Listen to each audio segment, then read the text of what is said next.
pag-uusapan naman natin ngayon guys, no, tungkol naman sa espiritu at saka kaluluwa natin, no. Itong dalawa na ito guys, no, may mahalagang papel ito na ginagampanan sa katawan natin, no, kasi kapag wala itong dalawa na to, hindi tayo mabuo bilang tao, no. So, pag-usapan natin dito kung ano nga ba ang pinagkaiba ng kaluluwa natin sa espiritu natin, no. Sana ma-explain kong maigi sa inyo kasi yung boses ko ngayon medyo pause ako kasi may ubo ako, no. Unahin muna natin yung kaluluwa, no. Base sa napag-alaman ko, no, ang kaluluwa ay tinatawag siya na driver ng katawan natin, no. Alam niyo ba kung bakit, no? Kasi sa pamamagitan ng kaluluwa natin, ito yung nagbibigay buhay sa atin, no? Kaya tayo buhay ngayon, kaya tayo humihinga dahil yan sa kaluluwa natin, siya ang nagbibigay ng hininga sa atin, no? At siya ang nagbibigay buhay sa katawan natin, no? At saka sa pamamagitan ng kaluluwa, siya din yung nagbibigay ng energy sa katawan natin, no? Kung bakit may energy tayo ngayon, kung bakit nakakakilos tayo, nakakagalaw tayo, nakakagawa tayo ng gawain natin sa araw-araw dahil yan sa kaluluwa kasi siya nga ang nagbigay ng energy sa katawan natin, no? At saka nakasaad din dito na ang kaluluwa ay binubuo ng isip, ng kalooban at saka ng damdamin, no? Kaya tayo nakakapag-isip, no? Nakaisip tayo ng mga dapat nating gawin dahil yan sa kaluluwa natin. At saka bakit nagnanasa tayo sa mga bagay-bagay or may mga gusto tayong gawin sa buhay natin, no? Dahil yan sa kaluluwa natin kasi siya ang nagbigay ng will sa katawan natin, no?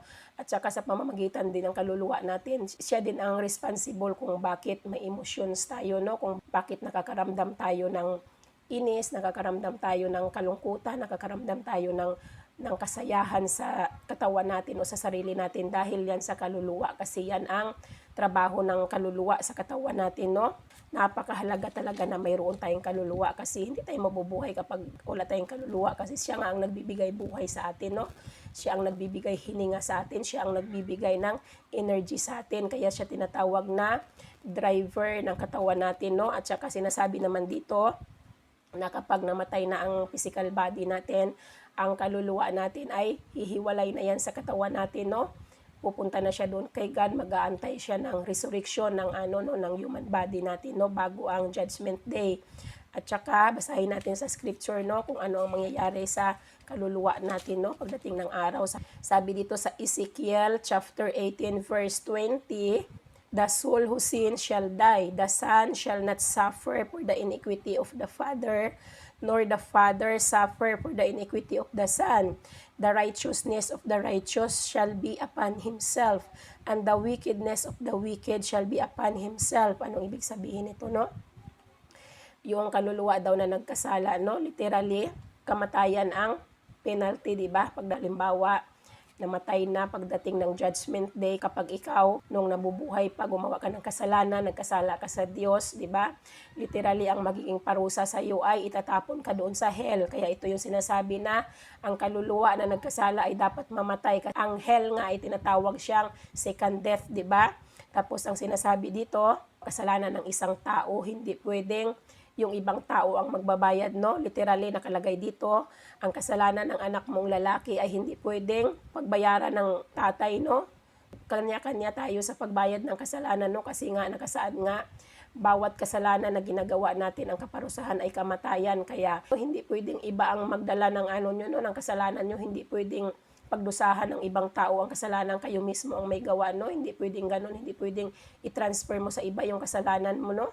Madalas nangyayari ngayon, no, lalo na sa mga narcissistic people, no, sila mismo ang gumagawa ng kasalanan, biniblame nila sa ibang tao, no, para lang luminis sila sa paningin ng ibang tao, no. Hindi pwedeng gano'n na ikaw nagkasala ka tapos i-blame mo sa iba, itatransfer mo sa iba ang kasalanan mo dahil sa mga mata ng Diyos. Hindi pwede yan. Kung sino ang nagkasala, siya ang magbabayad sa kasalanang nagawa niya, no. Hindi pwedeng ibang tao ang magbabayad, no. Yan ang nakasaad dito, no. Tulad na lang ng mga matitinong tao, halimbawa ikaw matuwid ka na tao, hindi pwedeng yung katuwiran mo itatransfer mo sa iba, itatransfer mo sa ibang mga masasamang tao, no? Kasi kanya-kanyang workout na tayo sa salvation natin, kanya-kanyang pag-overcome ng mga negativity natin para magkaroon tayo ng kaligtasan balang araw kapag nasa kabilang buhay na tayo, no?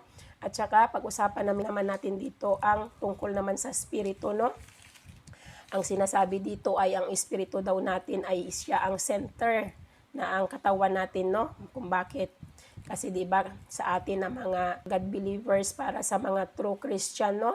Alam nyo naman na yung Holy Spirit ni God ay titira yan sa katawan natin, no? Espiritu natin magdudwell yan, yung Holy Spirit na yan. Kaya siya ang center ng katawan natin, no? At saka sinasabi dito na ang spirit ay siya ang responsible kung bakit nagkakaroon na meaning yung buhay natin, no?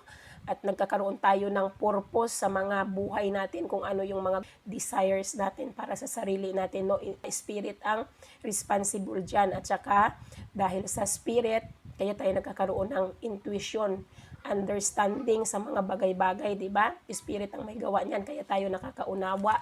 Halimbawa, nagbabasa tayo ng Bible, kaya natin naiintindihan yung binabasa natin dahil yan sa spirit, no? Tinutulungan tayo ng spirit natin, no? At saka, kaya natin nalalaman ang katotohanan dahil nga yan sa spirit. At saka, isa sa papel ng spirit sa katawan natin ay siya ang nagbibigay ng kaalaman sa atin. Kaya may mga knowledge tayo sa mga bagay-bagay, no? Sa mga pangyayari, ganun, dahil yan sa spirit. At saka, isa din sa papel ng spirit sa katawan natin ay nagbibigay siya ng lakas, no? Pinapalakas na yung katawan natin. Siya ang nagbibigay ng strength sa atin, no?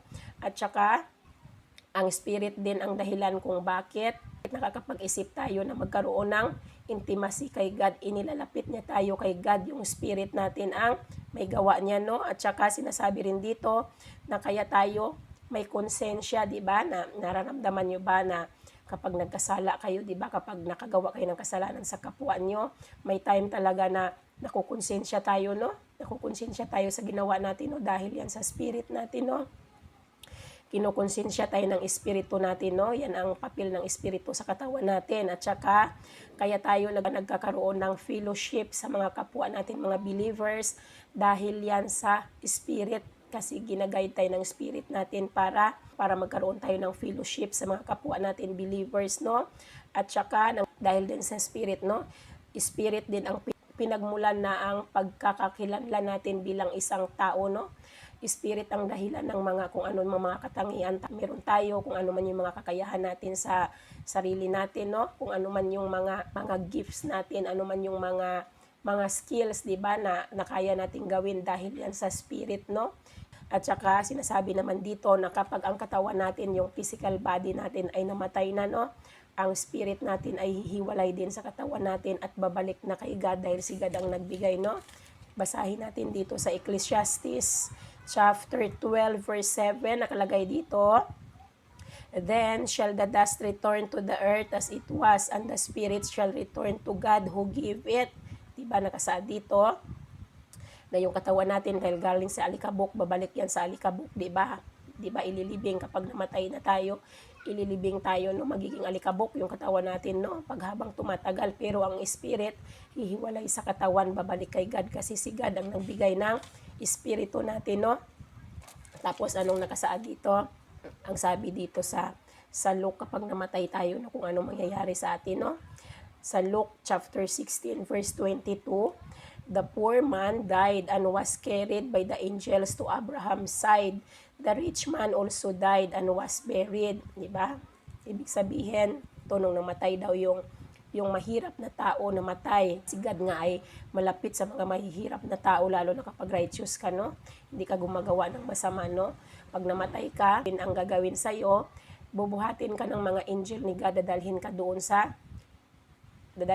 sa heaven, katulad nung nangyari dito sa story sa Bible. Yung mahirap na tao, namatay siya, binuhat siya ng mga angel ni God, dinala siya sa tabi ni Abraham, no? Tapos yung mayaman naman na tao, namatay siya, no? Ang ginawa sa kanya ay nilibing siya. Ibig sabihin, nilibing siya. Ang kaparusahan sa kanya ay kamatayan, di ba? Yan ang magiging parusa sa kanya kasi nga rich man, di ba? Sabi nga ganon, hindi pwedeng mag-serve tayo both God and money, di ba? Siyempre mayaman siya, pinili niya yung pera, kaya ang nangyari sa kanya, nung namatay siya, inilibing siya, di ba? Kamatayan ang parusa sa kanya kasi nakasaad sa Bible, kailangan nating pumili. Hindi tayo pwedeng mag-serve ng both God at saka money, no? Hindi tayo pwedeng mag-serve ng two masters. Kailangan nating pumili ng isa. kung sigad ang piliin natin, kalimutan natin yung desire natin sa sobra-sobrang pera, no? Desire natin sa pagyaman, kalimutan natin dahil ay kasalanan sa Diyos dahil ang sobrang pagde-desire sa pera, hindi yan kay God, sa evil yan, no? Kay Satan yan. Kaya nang nangyari, nung namatay yung mayaman na lalaki, inilibing siya, nagkaroon siya ng kaparusahan na kamatayan. Yun ang ibig sabihin ng Bible verse na ito, no? So sana guys, no, may natutunan kayo sa akin sa video na ito. Pasensya na kayo ulit sa boses na paos, sana naintindihan nyo ako, no? So hanggang dito na lang yung aking video, no? Bye-bye and God bless you all. Bye-bye everyone.